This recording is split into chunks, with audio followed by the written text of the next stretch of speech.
청취자 여러분 안녕하십니까? 전혀 다른 세상을 꿈꾸는 2013 꼴통경제 진행자 한국진보연대 정책국장 한선보입니다. 우리사회연구소 연구원 백남주입니다. 네, 꼴통경제 2013년 39번째 시간입니다. 이번 주에는 미국의 고용지표와 이 추수감사절 연휴 실적을 좀 살펴보고요. 다음으로 최근 급락하고 있는 이 원엔 환율에 대해서 살펴보겠습니다. 이번 시간에도 미국 경제에 대해서 좀 살펴보려고 하는데요. 이 11월 고용지표와 미국 소비 시즌에 대해서 이야기를 좀 해볼까 합니다.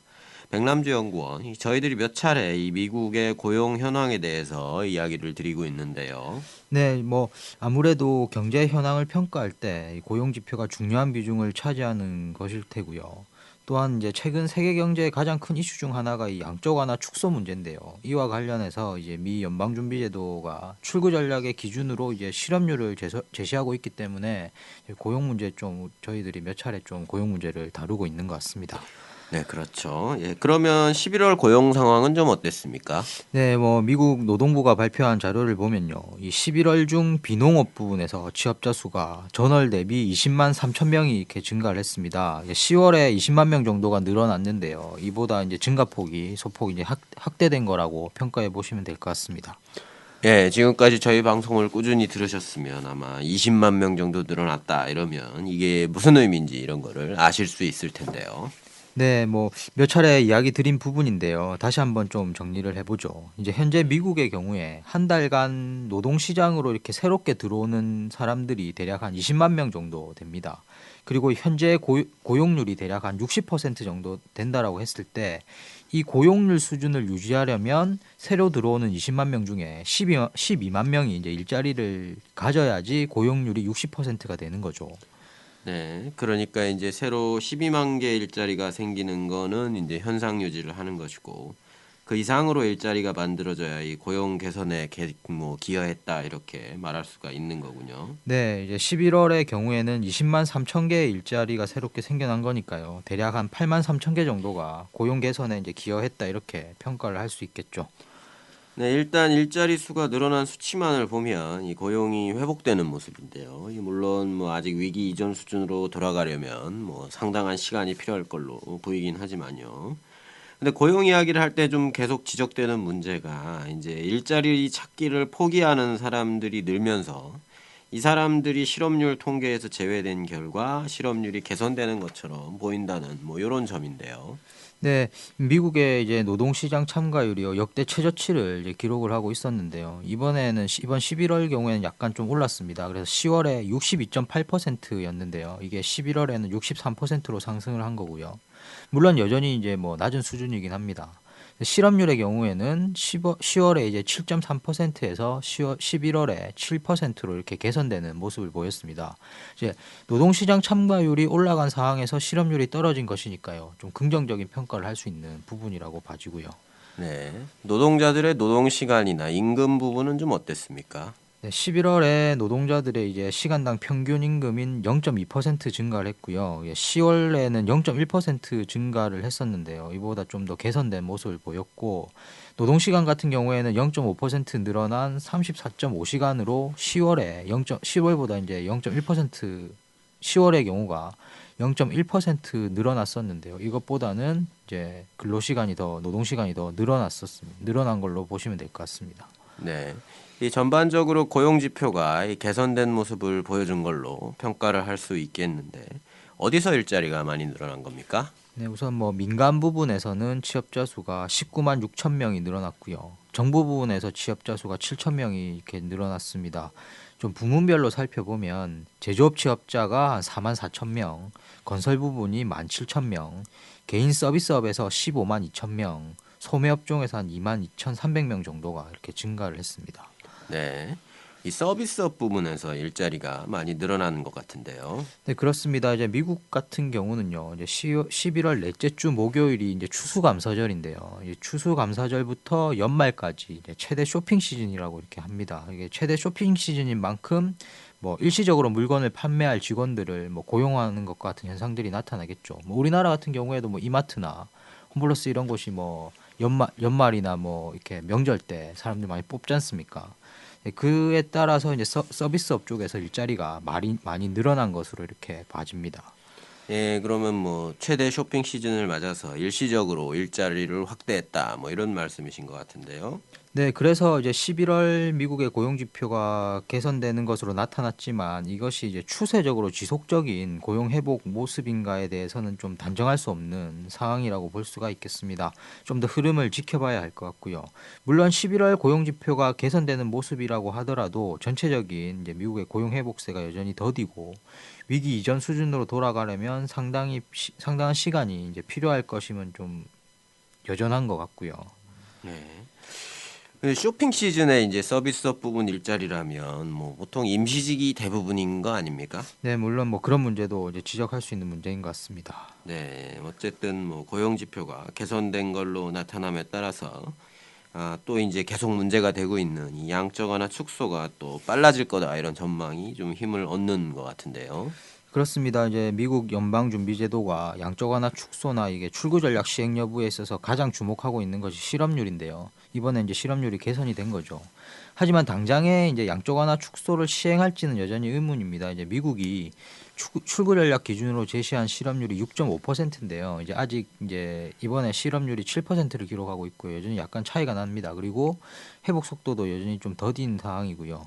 그래서 한편에서는 양적 완화 축소를 빨리 시작해야 한다는 목소리들이 있지만 또 다른 한편에서는 실업률 기준을 6.5%로 제시하고 있는데 이걸 더 낮춰서 경기 부양을 계속 지속해야 된다. 그러니까 뭐 예를 들면 실업률이 5.5%까지 떨어질 때까지 이제 경기 부양을 계속해야 된다. 뭐 이런 주장들도 상당히 많은 상황입니다. 또한 이제 새로 이제 임명된 이제 앨런이라고 하는 차기 연준 의장 같은 경우가 경기 부양 기조를 계속 이어갈 것이라는 발언들을 계속 하고 있는 상황이기 때문에 이제 12월 17일, 18일에 이제 올해 마지막 연방 공개 시장위원회 FOMC가 이렇게 열리는데 결과를 한번 이제 좀 지켜봐야 될 것 같습니다. 네.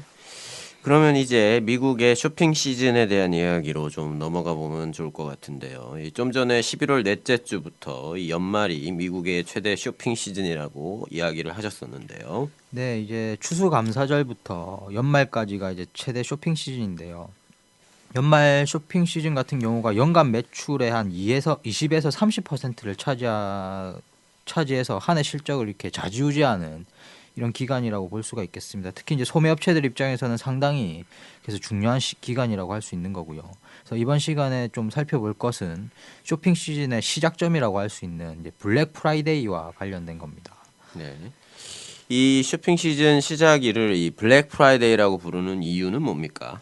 네, 이게 11월 넷째 주 목요일이 이제 추수감사절인데요. 추수감사절 다음 날 그러니까 금요일이 되는 거죠. 넷째 주 목요일이 추수감사절이니까요. 이 금요일을 말하는 건데요. 블랙이라는 이름이 왜 붙었는지에 대해서는 뭐 여러 설들이 있는 것 같던데 대체로 이제 유통업체 회계 정보가 붉은색, 그러니까 적자에서 흑자로 검은색으로 이렇게 돌아선다고 해서 붙여진 이름으로 알려지고 있습니다. 물론 뭐 블랙 프라이데이라는 용어도 이제 미국 전역에 걸쳐서 널리 통용되고 있는 게 비교적 최근의 일이라고 하는데요. 뭐 보통 이제 상품을 많이 팔려고 뭐 발렌타인데이나 뭐 화이트데이 이런 것들 있잖아요. 이런 걸 만들었던 것처럼 블랙 프라이데이라는 용어 또한 이제 좀 상술의 결과물이기도 한 측면이 있는 것으로 봐집니다. 네. 우리가 이제 이 쇼핑 시즌에 지금 이 블랙 프라이데이에 이제 이렇게 주목을 하고 있는데 뭐 그렇게 주목을 해봐야 되는 뭐 이유나 이런 것이 뭐 특별히 있는 건가요? 네, 방송에서도 몇 차례 이야기 드린 부분인데요. 미국 경제는 이제 가계 소비가 경제에서 차지하는 비중이 상당히 큰 나라입니다. 이제 경제 규모의 한 70%를 가계 소비 지출이 이렇게 차지를 하고 있는데요. 뭐 수출 비중이 절대적으로 높은 우리나라 경제와는 좀 반대되는 이제 모습인 거죠. 그런데 말씀드린 것처럼 미국 가계들의 소비가 11월 말부터 12월까지 집중되어 있는 거고요. 따라서 이때 소비 실적이 어떤지 살펴보는 것이 이제 미국 경제 현황을 가름해 보는데 중요한 일이라고 이렇게 할 수가 있겠습니다. 네, 그러면 내용을 좀 소개를 해주시죠. 네, 이제 뭐 내용을 말씀드리기 이전에 한 가지 좀 이제 소개해드리고 넘어갈 것이 있는데요. 이전에는 이제 유통업체들이 넷째 주 목요일인 추수감사절에는 보통 쉬었습니다. 그런데 이제 소비자들은 이제 추수감사절 그래서 이제 다음 날인 금요일 그러니까 블랙 프라이데이와 금요일이니까 그 다음이 토 일요일로 이어지잖아요. 그래서 그 다음 날인 토 일요일 주말까지 이용해서 쇼핑을 했는데 근데 몇 년 전부터는 대형 유통업체들이 추수감사절에도 이제 영업을 하기 시작을 했습니다. 그래서 이번의 경우에는 이제 추수감사절 당일날을 포함해서 그 주말까지 그러니까 올해 같은 경우에는 11월 28일부터 12월 1일까지의 실적을 좀 살펴볼 필요가 있겠습니다. 네, 그렇군요. 어땠습니까? 이 사람들이 지갑을 좀 많이 열었나요? 네, 이제 12월 1일에 이제 미국 전미 소매연합회가 발표한 결과에 따르면요. 블랙 프라이데이 연휴 기간 소비자 지출액이 574억 달러로 전년보다 한 3% 정도 줄어든 것으로 이렇게 집계가 되었습니다. 소비자들의 1인당 평균 구매액은 407.02달러를 기록해서 작년이 이게 423.55달러였는데요. 4%가 이렇게 감소를 했고요. 그래서 블랙 프라이데이 연휴 기간 중 소비 지출액은 이제 2년 연속 이렇게 감소하는 모습을 보였습니다. 네, 이전처럼 이렇게 소비가 이루어지지 않은 건데요. 이 최근에 뉴스를 보니까 이 대형 유통업체들이 이 연말 쇼핑 시즌을 맞아서 이제 할인 경쟁을 하면서 이 수익성 우려가 커지고 있다. 뭐 이런 기사가 나오기도 했는데요. 네, 보통 이제 블랙 프라이데이 기간에 소매업체들이 세일을 많이 하는데요. 이번에는 이제 출혈 경쟁이 좀 심했던 것 같습니다. 이제 경기 회복세는 지지부진하고 그런 과정에서 이제 소비자들의 지갑이 열리지가 않는 거죠. 그러니까 업체마다 이제 사상 유례 없는 할인 경쟁에 이렇게 나서고 있는 상황이라고 이제 판단이 되고요. 세계 최대 소매점이라고 하는 월마트 같은 경우에는 최근에 32인치 TV를 이제 단돈 98달러, 우리나라 돈으로 하면 약 10만 원에 이렇게 뭐 판매를 하기도 하고 뭐 아이패드 미니 같은 거를 한 299달러, 그러니까 우리나라 돈은 한 31만 원 정도에 팔면서 100달러짜리 상품권도 이렇게 주는 이런 식의 대대적인 할인을 하고 있는 모습입니다.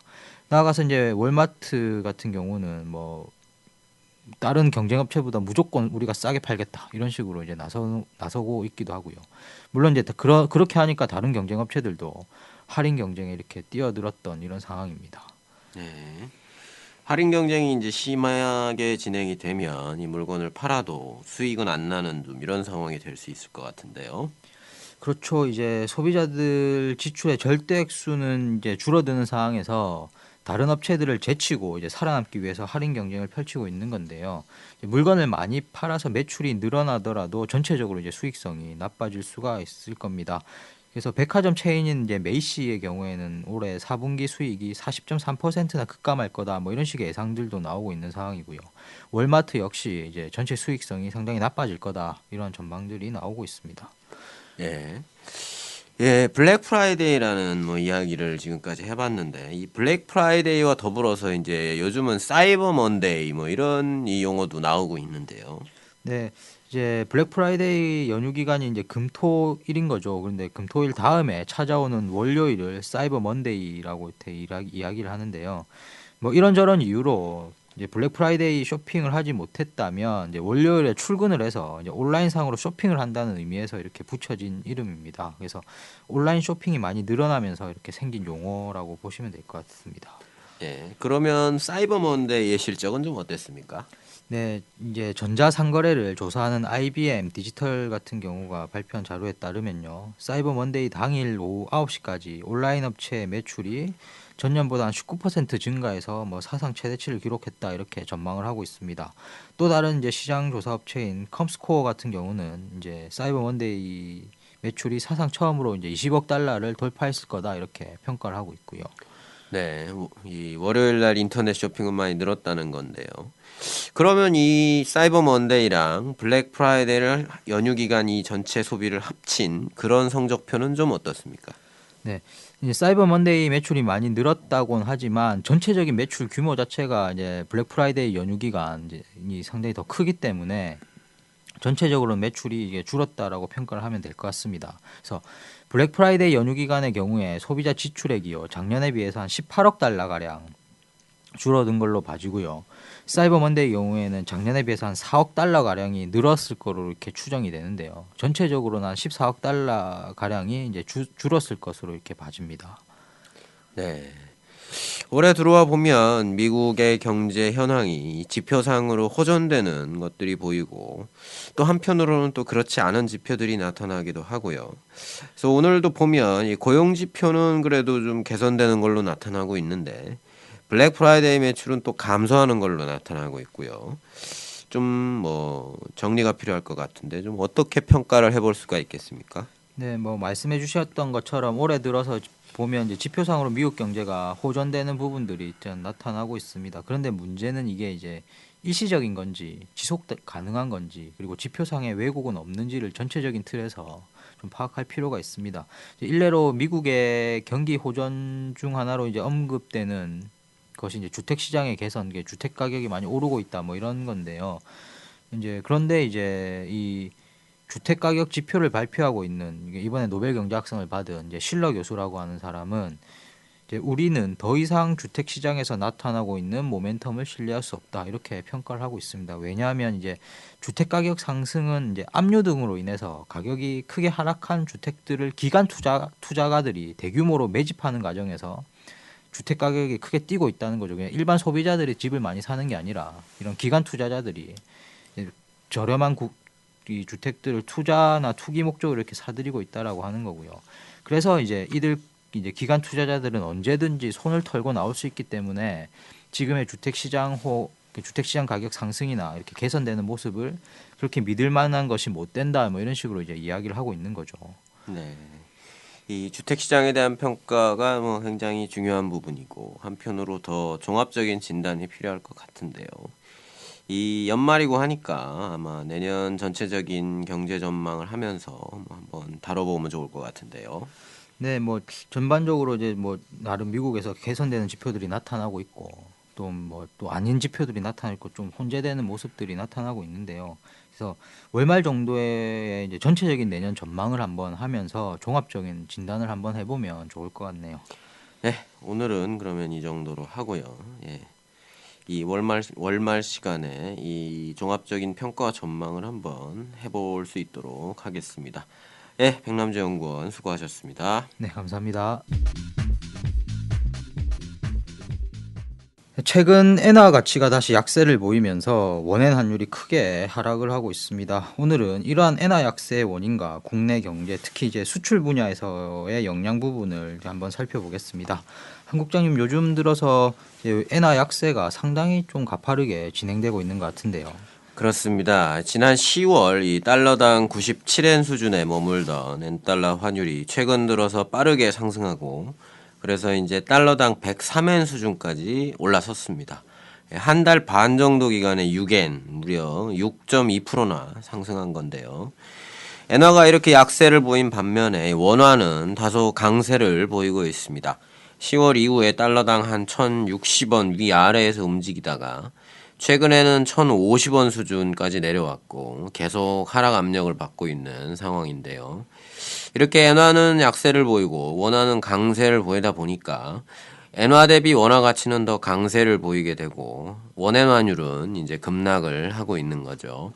10월 말에 100엔당 1,080원 수준이었는데 12월 12일 현재 1,010원대까지 내려왔죠. 70원이나 떨어진 겁니다. 네, 그렇군요. 이제 주택에는 엔화 약세가 원엔 환율의 하락을 부르고 있는 거란 말씀이신데요. 그렇다면 이렇게 엔화가 약세를 보이는 원인은 어디에 있는 겁니까?